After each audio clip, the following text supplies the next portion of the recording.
we'll get started, right. So, the last aspect that we saw was polarization.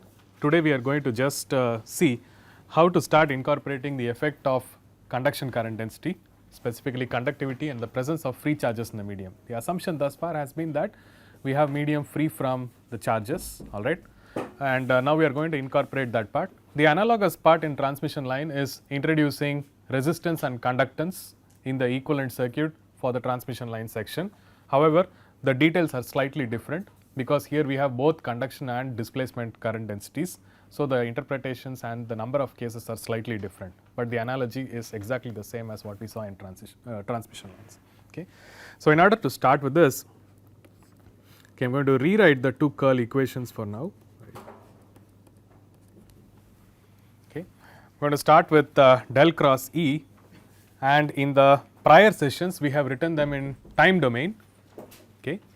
Now, along with the introduction of losses, I want to introduce the effect of frequency, because we know already that in the case of transmission line we dealt with j omega L and j omega C. Unless you introduce the frequency, you will not be able to extract the correct value of inductive reactance and capacitive reactance. Similarly, here we want to have the effect of frequency. Specifically, we want to analyze what a material medium will do in general. At high frequencies, how do they behave? At low frequencies, how do they behave? So, we have to introduce the frequency. Okay. So, del cross E is then written as minus j omega mu naught mu r h. The assumption here is electric field and the magnetic field are time harmonic, all right, they are periodic, and the expression will be E naught e to the j omega t and h naught e to the j omega t. Okay. So, when you take a derivative of h naught e to the j omega t, you get j omega h naught e to the j omega t. So, we have just marked h naught here. Again, this part is exactly same as what we did with transmission lines. There we would have had a voltage which was a sinusoid. Specifically, we took a cosine and then we will take a real part of e to the j omega t. So, the same thing is being done here, right. So, again del cross h. Previously, we had neglected conduction current density. Now, we are starting to incorporate the conduction current density also, right. So, this would mean you have a conduction current density J, right. This is coming because of the charge density rho in the medium, right, plus j omega epsilon naught epsilon r E. Okay. So, this was del D del T, all right, and assuming that your medium is isotropic, all right, isotropic, then you will have epsilon naught epsilon r coming into the picture, and then you are also assuming that it is frequency independent for the epsilon r value. Okay. The frequency dependence that we are interested in is using the omega, and assuming that even if epsilon r and epsilon naught are going to be fixed, they are going to be fixed, right, and if sigma is going to be fixed, thus omega play a big role in determining whether a material will behave like a conductor or a dielectric. This is the broad question, and we are going to look only at the two curl equations, right. So, we can begin this analysis by saying that if the medium has a conductivity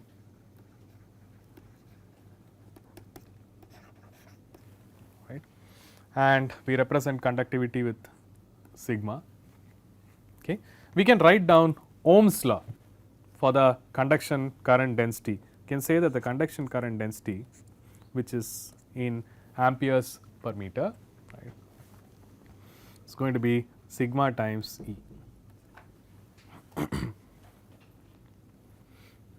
Right. So, this is just Ohm's law. Unit of electric field is volt per meter, all right. So, correspondingly on the left hand side I have included a conduction current density. So, this means that the first equation does not change, all right, because we did not have any conduction current density related term over there, but the second equation del cross H, we can expand J in terms of sigma and E, all right. So, we can substitute sigma E instead of J in del cross H equation. So, we can start with del cross H, okay. You can write this down as sigma E plus j omega epsilon naught epsilon r. Okay. So, you can take the constants out, you can say that sigma plus j omega epsilon naught epsilon r times E.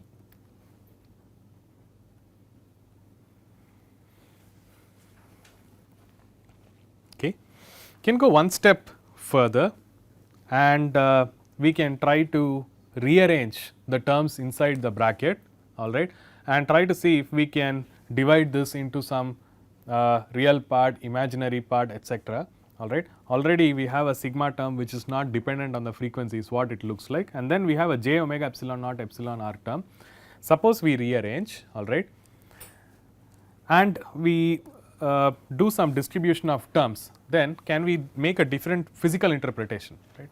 So, what we can do is we can rewrite this as j omega, okay, epsilon naught and then you can rewrite this as epsilon r minus j sigma by omega epsilon naught is the same thing, all right, where we have taken some common terms out and we have rewritten the same expression. The idea is very simple.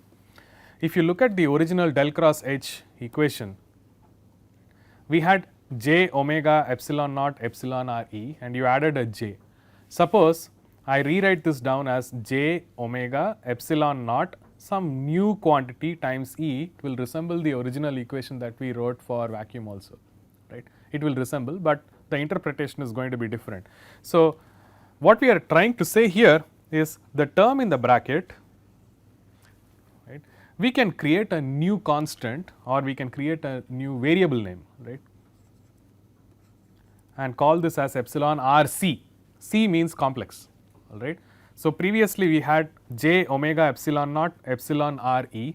Now, we have created a new term, it has a real part and an imaginary part, and we call this as epsilon suffix r c, meaning that we are saying that let us assume that the permittivity, relative permittivity, if it is to be a complex number, then we can account for the conduction current density also, right. Then what happens is the way you write the equation becomes similar to the way you were writing prior to inclusion of j, right. So, you can write this as j omega epsilon naught epsilon r c. It is just a simpler way to write the curl equation. It resembles the original equation that we wrote, except that we have suffixed a c for the subscript of epsilon r, right. So, now this term needs more attention, right. So, this term needs more attention. Previously it was only j omega epsilon naught epsilon r, all right. Now, it is epsilon r c, that means we have created some new term and we have to look into it in detail, that is it, right. So, we use this constant or variable, right. This case it is known as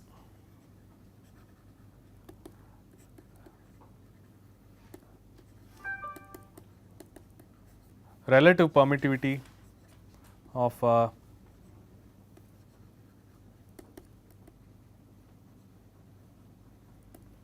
conductive medium. You can just say that relative permittivity of a conductive medium. Previously we just had relative permittivity, all right. Now, we are adding something to specify that it could be a conductive medium, it does have conduction current density present, okay.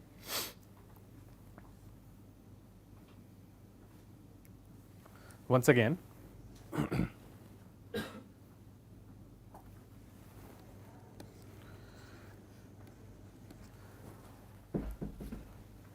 the epsilon r c is also known as say complex permittivity in some texts or complex dielectric constant, all right. Complex permittivity is easier, complex dielectric constant is kind of weird because you are talking about constant related to dielectric, but you are saying it is complex and you are including some conductivity. It may be confusing for a few people. So, you can just call it as complex permittivity. It includes both displacement and conduction quantities, okay. So, epsilon r c, the first thing that we note is, let us write down this expression. It has a real part, it has an imaginary part. Okay.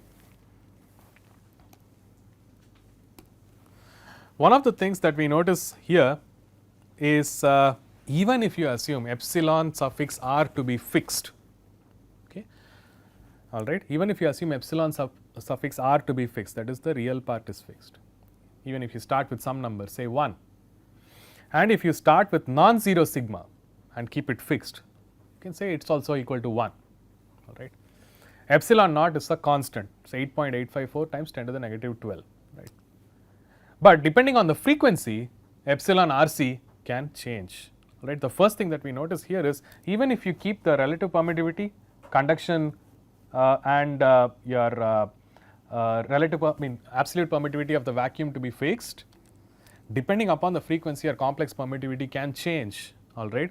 The only way you can remove any frequency dependence in such kind of media is by plugging sigma equal to 0, correct. So, in a pure dielectric medium it is possible to do that, right, over a wide range of frequencies, but in a conducting medium epsilon RC depends on frequency. So, this is the first thing that we have to deduce. No matter what you do, it is going to be complex and it is going to be say frequency dependent.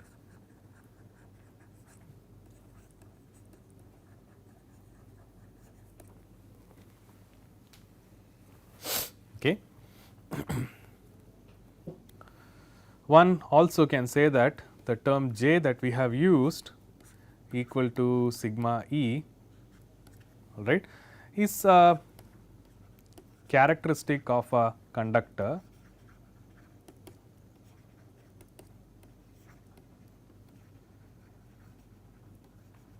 okay. It is a characteristic of an electric conductor, and epsilon naught epsilon R E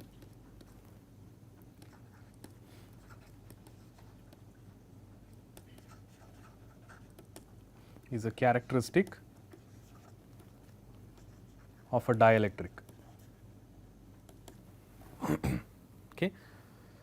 So, there is some term corresponding to characteristics of a conductor, there is some term corresponding to the characteristics of a dielectric in the most generic case where you write down the complex permittivity.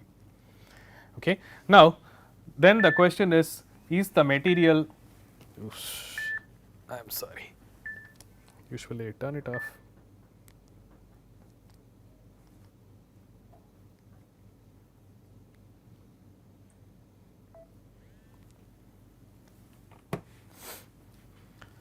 Okay.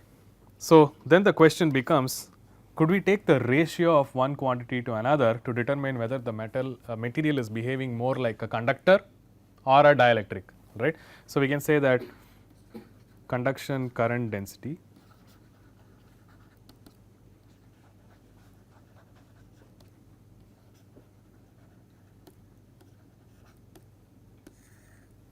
divided by displacement current density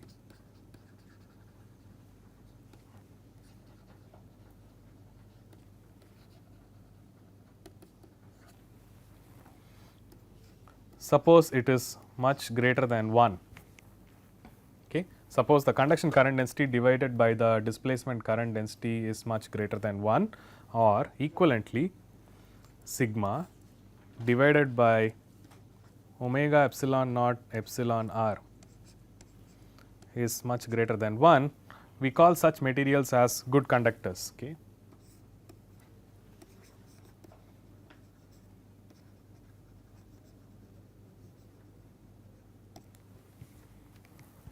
So, if sigma is divided by omega epsilon naught epsilon r is much greater than 1, we call it as a good conductor, all right. Now, there is a small detail that we have to notice over here. It is not a very big thing, but there is a small detail. Sigma greater than 1 does not automatically qualify for being a good conductor in these cases. You have to take sigma divided by omega epsilon naught epsilon r, and that has to be much greater than 1. Okay. So, the ratio is more important, all right. For example, one can always say that if you keep on increasing the frequency of operation, okay, your denominator will keep on increasing. Invariably you will start with say a fixed value of sigma, and the ratio will be going towards 1 and then less than 1, etc. So, it depends on the frequency, and looking at this expression here, we can say that there is a good chance that at very low frequencies a material will be a very good conductor, but at higher frequencies the same material may actually behave like a dielectric. Okay. So, we can also write down if sigma divided by omega epsilon naught epsilon r is say very much less than 1, you will call this as a good dielectric.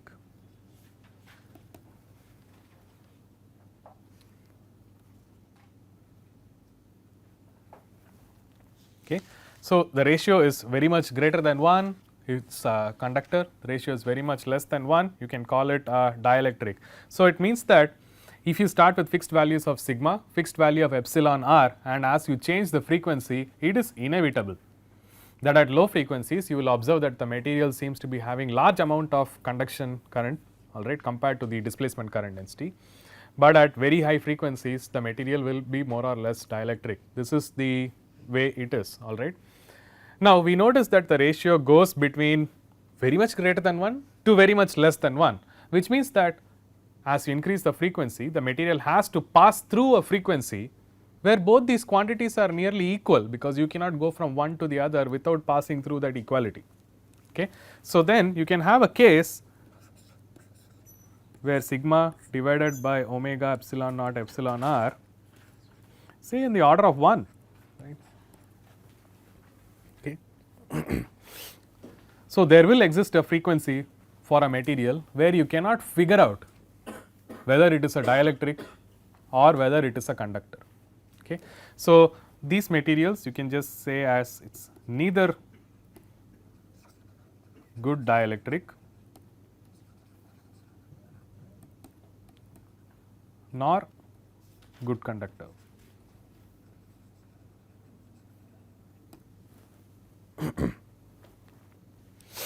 Okay.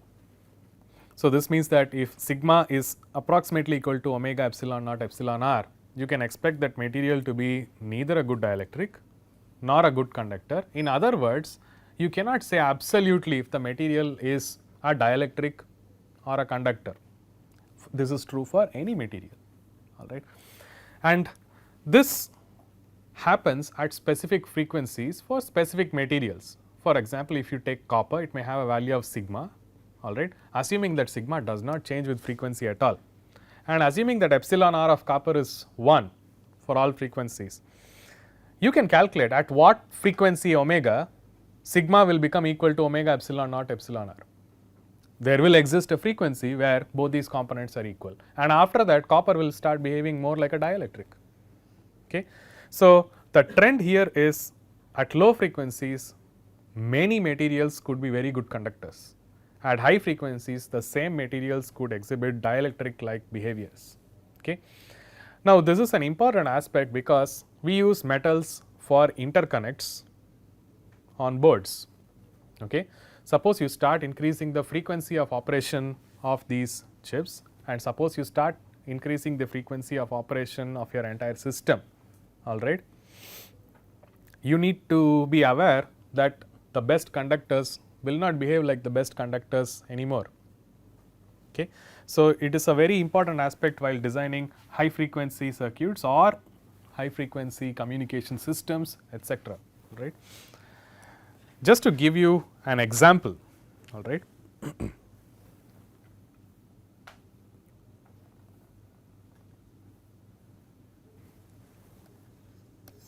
All right. For copper, I just looked up a value on the internet. Some standard value people use is epsilon r is approximately equal to 1, all right. Hard to believe, but copper seems to be having relative permittivity of just 1, similar to that of air, all right. But where it differs from vacuum is the very high value of conductivity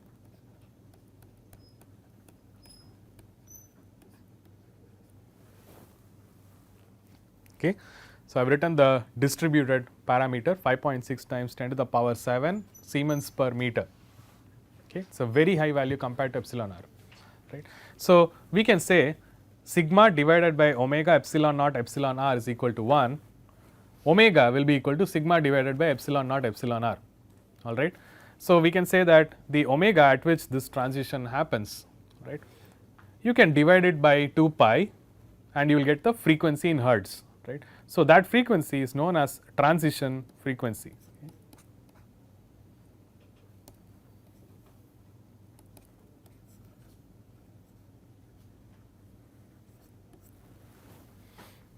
Okay. It is known as transition frequency.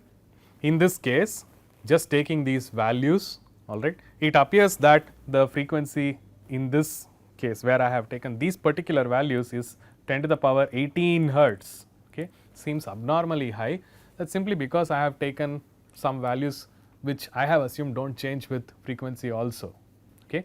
But in the simplest case, it does look like at very high frequencies copper should start exhibiting equal dielectric and conductive behavior, and it is very high, all right. For seawater, all right, I saw that the relative permittivity from some source is about 80, all right, and sigma is 10 to the power minus 3 Siemens per meter. Again, these are not validated sources of this information, but these are some sources that I have picked up just to demonstrate that there is a transition frequency. Okay. And in this case, if you do the substitution for sigma divided by omega epsilon naught epsilon r equal to 1 and try to find out the transition frequency from there, it appears that the transition frequency is approximately 225 kilohertz. So, I just wanted to show the high range of frequency and relatively very low range of frequency by appropriate choices of epsilon r and sigma, that is all right. This transition frequency in semiconductors, they also call it as dielectric relaxation frequency. At this place you will not be able to figure out whether the material is behaving like a conductor or a dielectric. In conventional optics, it is also common to call this as plasma frequency, because you cannot figure out the property as to whether it is a dielectric or a conductor. Okay. So, these are just different terms. We will use the term transition frequency. Okay. Now, we can go back and have a look at our modifications to the wave equation. Del square E, all right, can be written as minus omega square mu naught mu r epsilon naught epsilon r E. This is how we would have written it in the frequency domain. We had written it in the time domain before, the frequency domain, assuming that you are having a single frequency source of electric and magnetic fields. This is how you would have written. The only change now we need to make is change epsilon r to epsilon rc to indicate that yes, you are including some conduction current also. In the same way, for magnetic field, del square H, right, is minus omega square mu naught mu r epsilon naught epsilon r H. In this case, to indicate that you are taking care of the conduction current density, this suffix. So, that rearrangement for the permittivity and conductivity is useful, because we can revisit all our equations and add some subscripts, all right, and then we will be good to go. Right. Now, let us take this first equation and start looking at the right hand side. Okay. So, once again, you can go ahead and substitute for what is happening to epsilon r c. Okay. You can always substitute for epsilon r c.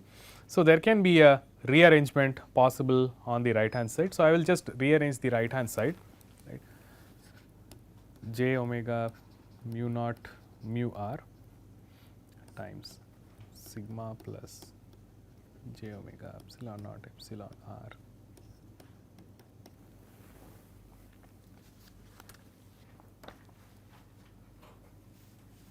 okay.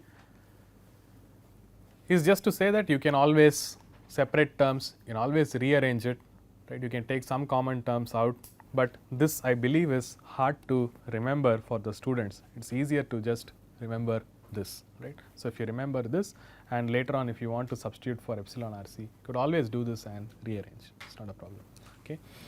Now, we can also look at the equation again and say that for majority of materials,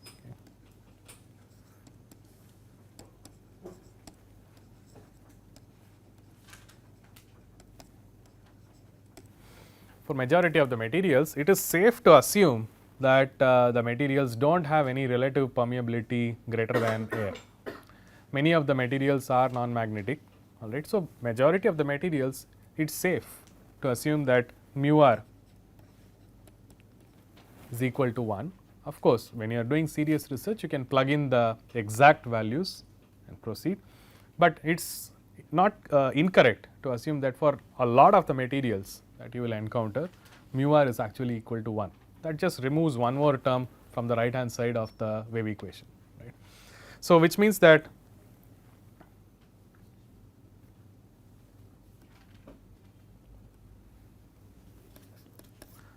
I can now start to look at the solutions to the wave equation.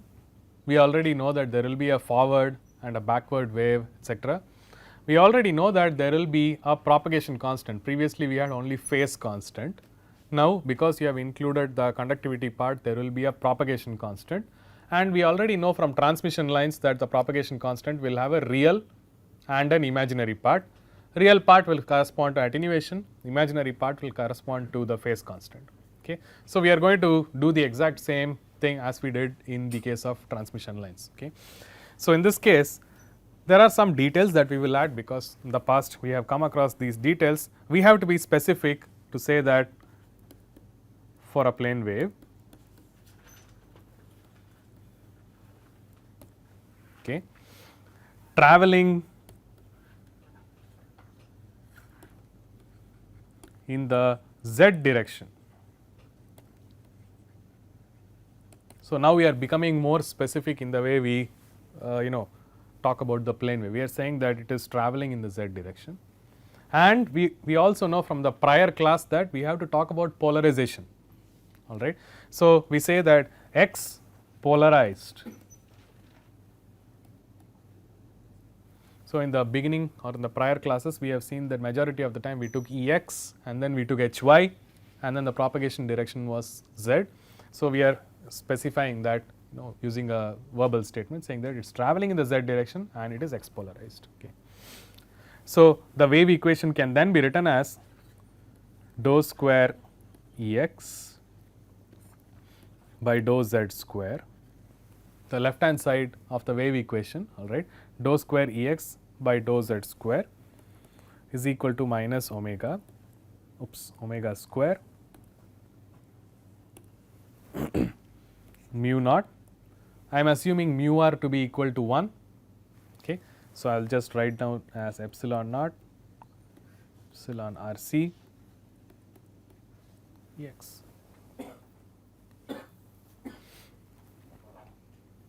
Okay. Or like we have seen in transmission lines, we can write this down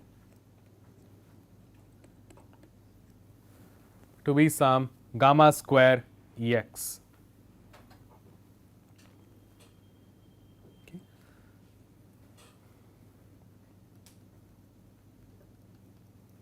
So, which means what we have done is we have created a new variable.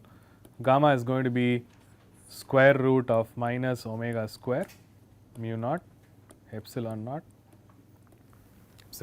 RC. So, we can write this down to be j omega square root mu naught epsilon naught square root epsilon RC.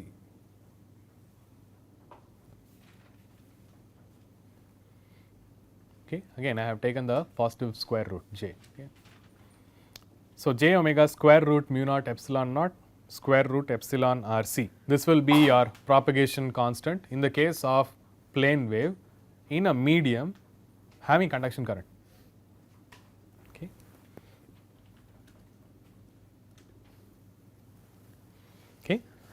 And now, okay, we also know that by casual look we will make a deduction that we have j omega something, which means that it is purely imaginary, but that is not true. That is the illusion that this substitution for epsilon RC is giving us. One should always remember in the back of the mind that this is again a complex number. So, even though you have written j omega something, here is a complex number. So, you will end up having a real and an imaginary part. Okay. So, you will end up having a real and imaginary part, and the task to separate them is not very simple. Okay. So, I will write down, right. Anyway, I will substitute for the epsilon RC j omega square root mu naught epsilon naught. Okay. And for epsilon RC, we know that the expression is epsilon R minus j sigma divided by omega epsilon naught. Okay. If we put like this, then it becomes clearer that there is a real and there is an imaginary part. Okay. So, one has to be very careful, and it is obvious that there is a real and an imaginary part, but separating them is not very easy. Okay. So, what I did is I just plugged it in Wolfram alpha on the internet, and I checked what is the real and the imaginary part. Okay. I am not going to go inside how to separate the real and the imaginary parts over here, but I can make use of a symbolic math tool like X maxima or Wolfram alpha and quickly see what is the real and the imaginary part. Okay. And I saw that alpha, which is the real part of the propagation constant,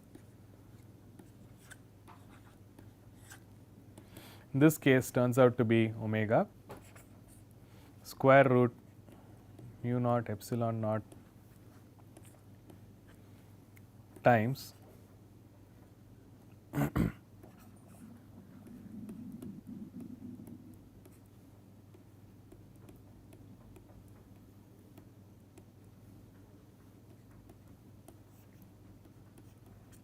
there is no way I would have guessed this. So, it was justified that I did use a tool to calculate. Okay.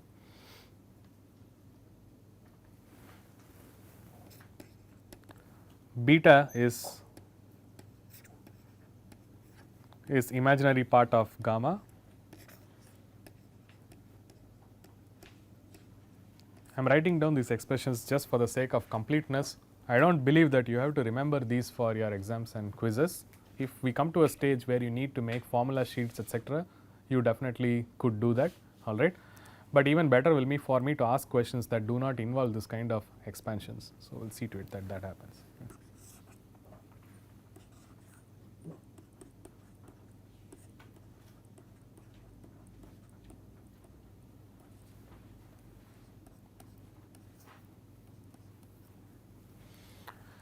Okay.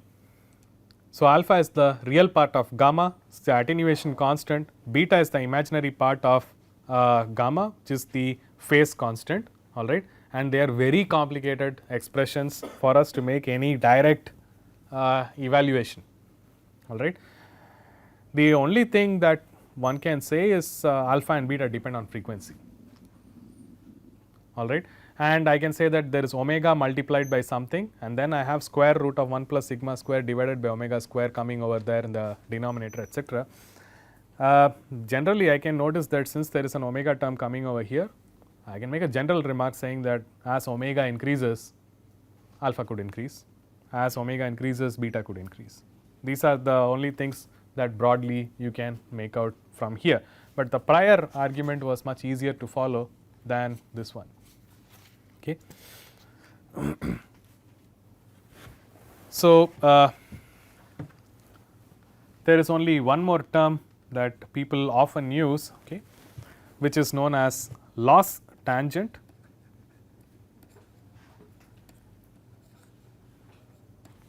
Okay. They use the term loss tangent. Okay. So, this is usually given by sigma divided by omega epsilon naught epsilon r.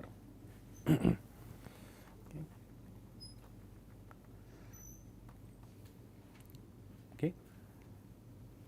So, if you were to consider this in the form of sigma being represented in one axis, j omega omega epsilon naught epsilon r being in another axis, you could mark an angle between the real axis all right, and between whatever value of sigma divided by omega epsilon naught epsilon r is with respect to the origin, right, and it will resemble a triangle and you are taking the tan of that angle, right. So, people call this as loss tangent, all right. So, they also mark it with a term tan delta, okay, and you have sigma divided by omega epsilon naught epsilon r, okay, and higher the value for this, higher is going to be your attenuation, that is all, okay, that we already know, because if sigma is going to be higher, right, because sigma is present in the numerator of alpha, obviously you are going to be having more attenuation, right, which means that the electromagnetic waves that we are talking about, okay. So, tan delta is equal to sigma divided by omega epsilon naught epsilon r is the loss tangent, and usually higher this value, okay, one can immediately notice that you are having this term coming into the picture over here. So, obviously higher is going to be your attenuation, all right. This is another way of looking at it, and there is also some other things that can be used to simplify things, right. Let us take a material, for example, where sigma is much greater than omega epsilon naught epsilon r. The reason why I am writing all these things is because in real world you can make some approximations by saying that one is much larger than the other and scratch out terms, so that it becomes easier to simplify. That is why we are doing this in a number of ways. So, if sigma is very much greater than epsilon naught epsilon r, all right, you can write down the propagation constant, all right, to be simply square root of j omega mu naught sigma.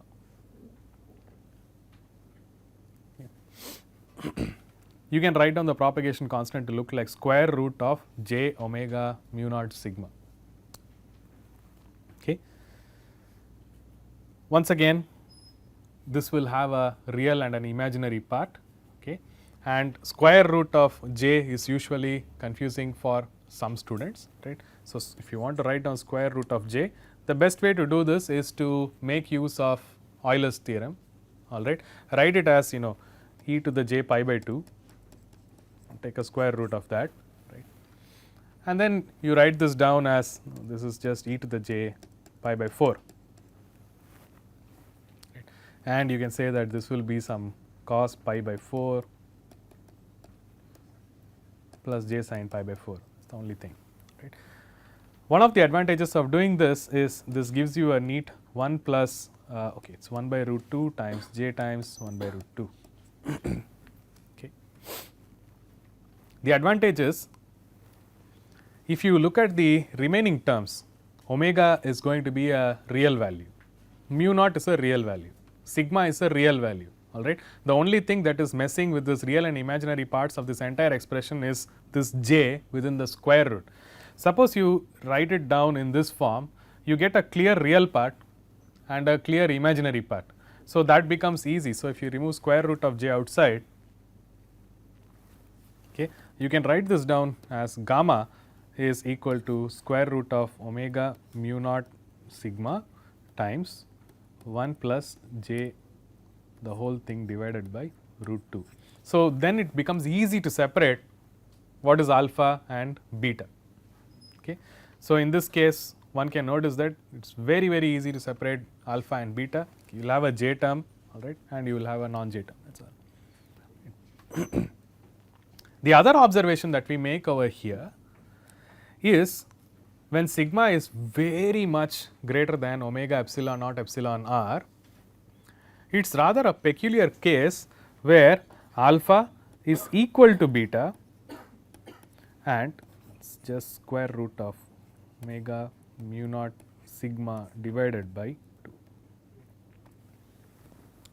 Alpha is equal to beta and it is equal to square root of omega mu naught sigma divided by 2. This is also something which is simpler. So, if you make some simplifications, in this case we said first mu r is equal to 1. Then we said that if sigma is much greater than omega epsilon naught epsilon r, then you can start cutting terms, and then the expression for alpha and beta becomes much simpler, and then you can make some reasonable deductions. You can take one parameter at a time, increase and see the effect on alpha. Now it is clear that if I increase the value of omega, alpha will increase. If I increase the value of omega, beta will increase. Okay. So, at higher frequencies you will experience higher attenuation in conductive media. Okay.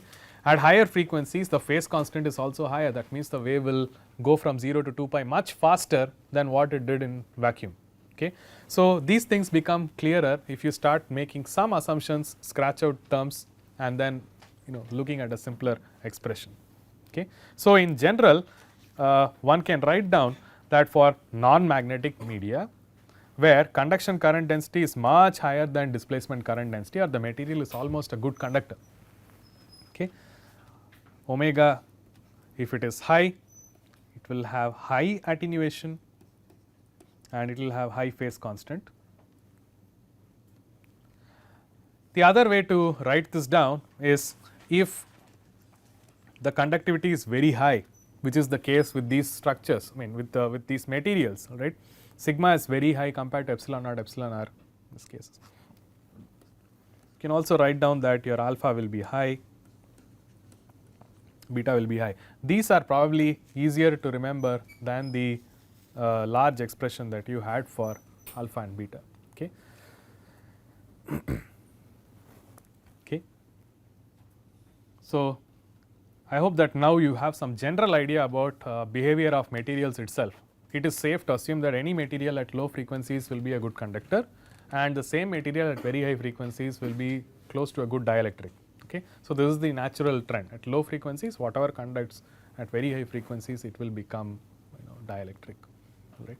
So, there is not much you can do about it. Secondly, at low frequencies alpha is low, that means you can get long range of propagation of electromagnetic wave. Right. So, if you send a plane wave at very low frequency, it will travel a much longer distance in a medium than a plane wave at very high frequencies. Right. So, as you start increasing the frequency of the electromagnetic wave, you will notice that in the same medium it will start propagating lesser and lesser and lesser distance. Okay. So, it means that these things pose some technological challenges. Okay. The evolution of communication has been from low frequency and it is going towards higher and higher frequency of operations. Okay. So, when they had radio waves, right, when they had long range, when they had medium range, when they had short wave communication, all these things, all right, you would have had some propagation distance. They were able to communicate over long distances, but they needed maybe large areas, etc. But then later on we have switched to much higher frequencies. But the challenge is as the frequency increases, the range of your system for communication will naturally decrease because of attenuation present. So, even in the air you will have some content of say water, water vapor, etc. These will also have some tiny amounts of salts and other things, and which will increase the conductivity, and then as high frequencies happen you will end up with alpha becoming higher. Okay. So, this is a practical scenario where one can assume that at low frequencies you can expect high propagation lengths, okay, and you can expect the material to be highly conductive, losses are going to be very low. At high frequencies the materials will heat up very fast, okay, your losses are going to be high, propagation lengths are going to be really low, and this is inevitable. Okay. Now, there is one more thing that we need to look at in the case of plane waves, which is the power. In the case of electric circuits, you would have learnt that if you applied a voltage and the system draws a current of I, then you will multiply the voltage with the current and then you will say that the power is supplied is in watts, the power delivered is in so many watts, etc. In this case, simply because we are dealing with vector quantities, okay, we do not deal with a scalar voltage and a current, we are dealing with vector quantities, right. The calculation of power is slightly different from that of transmission lines. Okay. So, the power density, okay,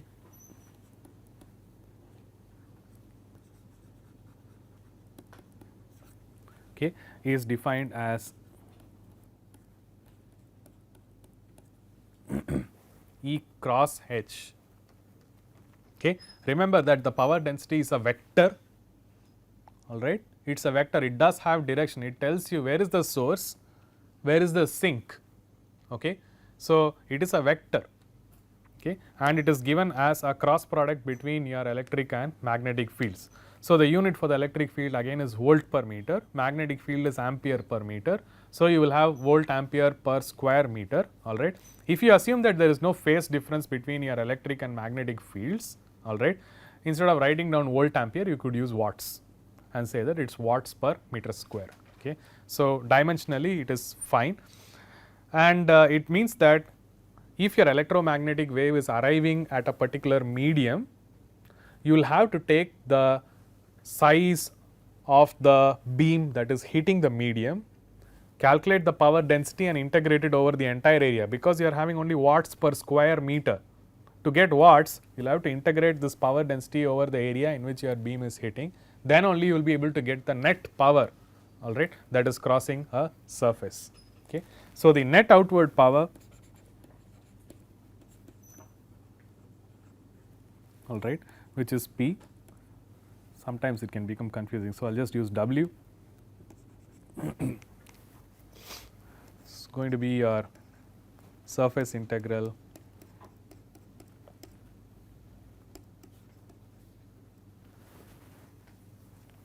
okay, can be E cross H okay.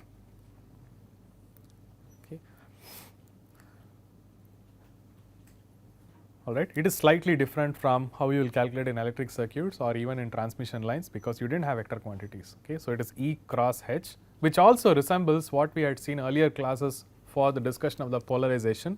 We had used the right hand rule, where we would use the electric field to be along the index finger, magnetic field along the middle finger, and then you had a direction of propagation to be your thumb.